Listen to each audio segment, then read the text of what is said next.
Magandang araw po mga boss at welcome back po dito sa ating YouTube channel. Sa video ito ay meron lang po akong i-share po sa inyo itong aking nabili na timer. I-share ko lang po sa inyo kung sakaling meron kayong pangangailangan, at least na malaman nyo na mayroon para mabibili na ganitong timer. Ano po siya? Yung input voltage po niya ay, yan, susukatin po natin. Ang input voltage po niya ay 220 volts. Yan po, susukatin po natin yan. Ayan. Yan po mga boss, 220 volts po siya. Tapos yung kanyang contacts po ay meron siyang isang set ng contact na isang normally closed at saka isang normally open. Ito po yung kanyang box, digital time switch. Yan po mga boss, mabibili na po yan yung pagbibili ko yan sa online or sa Shopee o sa Lazada, meron din dyan. Marami namang gamit ng mga timer yan. Gagamitin ko sa ano yan. Meron akong gagawin na project. Yan, 20 volts. Yung nakalagay po na rated na current po sa kanyang contact ay 30 amperes. Medyo malaki po siya, pero ito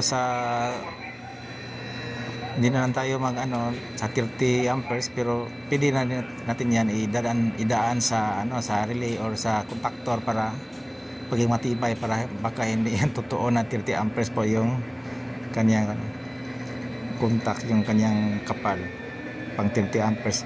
Yan po yung kanyang, meron siyang manual ito kung paano siya isiset. Yan yung kanyang, basta yung kabuuan na magagamit po natin sa pag-install po nito.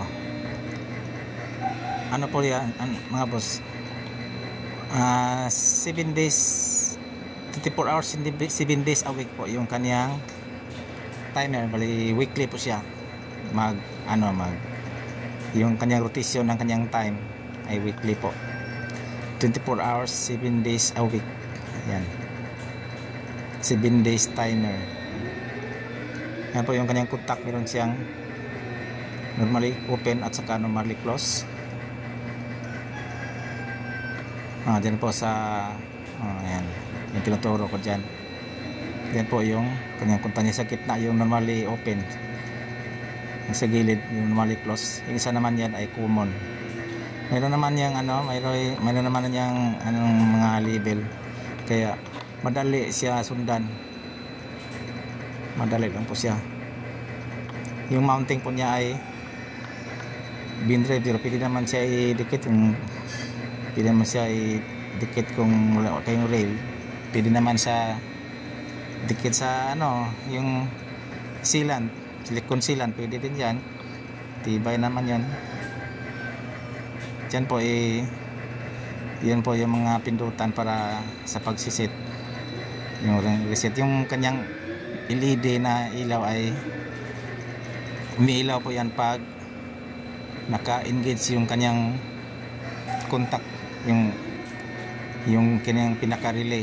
Pag naka-energize po siya or engage, yan po, umiilaw po siya yung kanyang color red na indication, yung LED. Sinishare ko lang po sa inyo ito mga boss, para kung sakali ba, kunting kaalaman lang po, para kung sakaling mayroong mga ilangan nito ay malaman yung hindi naman yan mahirap hanapin, mayroong mabibili sa online. Yan po mga boss. At saka hanggang dito na lang siguro yung ating vlog mga boss, at maraming salamat po sa pagsusubaybay, at God bless po sa ating lahat.